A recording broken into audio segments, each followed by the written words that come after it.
How do you fix s&box is crashing on Steam? So first you will need to go to your library, right click on the game and open up the properties window. Now in the general tab here you want to add -dx11 to the launch options. Then go to installed files and verify the game files. And once this process is completed, the next thing you'll need to do is head to this website, which is going to be in the description.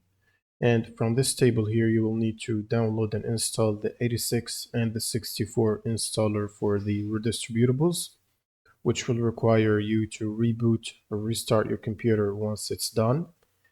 Now, right after the restart, you will also need to check if you have the latest driver updates for your GPU. So you can either use the NVIDIA app or the AMD software, depending on what GPU you're running. And then just check for updates and download and install the latest available updates. And now you can just open up Steam as admin, right click on Steam and run as admin, and then just launch the game from your library. And that should solve the crash problem. And if you're getting crash at the startup as soon as you run the game, you can fix that by disabling any overlays that you might have enabled, such as the NVIDIA overlay. You can also disable the Discord overlay by going to the user settings here and then scroll all the way down game overlay and turn it off.